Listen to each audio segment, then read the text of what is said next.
لحد امتى يا بنات هتفضلوا جهله في المطبخ؟ لحد امتى؟ تعرفي تعملي اكل؟ تعرفي تلفي ورق عنب رفيع كده وتظبطي الليمون فيه؟ بتعرفي تعملي باميه؟ انا عارفه ما تحبيش الباميه، مش معنى ان انت ما بتحبيش الباميه انك ما تعمليهاش، لازم برضه تتعلمي تعمليها. افرضي اتجوزتي واحد بيحب الباميه، تحرميه من متعه الباميه في حياته؟ ما ينفعش، لازم تتعلمي تعملي كل حاجه في المطبخ.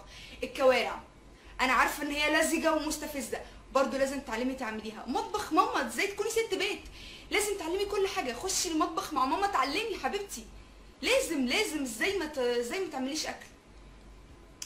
انا امبارح عملت كيكه، اوكي اهي انا مش هكدب عليكم، انتوا اخواتي اهي، اوكي. عارفه ايه دي كانت مشروع ريد فيلفت، والله اقسم بالله دي كانت مشروع ريد فيلفت. دخلت ما لقيتش عندنا اللون الاحمر الصناعي اللي بيتحط معاها ده، ايأس اخرج واسيب المطبخ، ما يئستش كملت.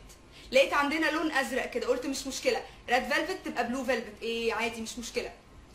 وبعدين ما لقيتش الكب كيكس دول، الورق اللي بيتحط فيه الكب كيك ما لقيتهوش، ايأس اخرج واسيب المطبخ، ما يئستش كملت برضو.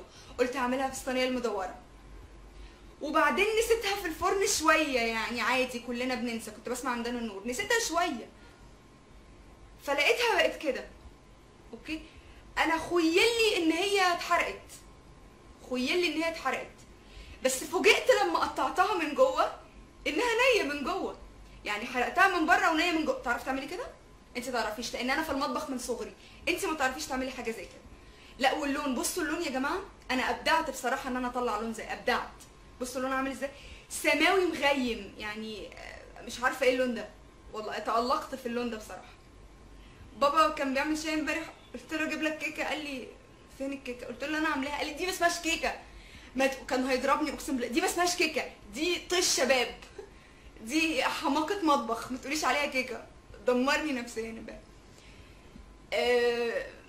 خشي المطبخ، احرقي الكيكه مش مشكله، احرقي الكيكه وعجني الرز مش مشكله، بس تتعلمي مطبخ اهم حاجه في حياه البنت. السلام عليكم. لو عجبك الفيديو سبسكرايب من هنا، سبسكرايب، شوفوا بقيه الفيديوهات، ويا ريت تسيبوا لي تعليقاتكم او اي افكار لفيديوهات تانية.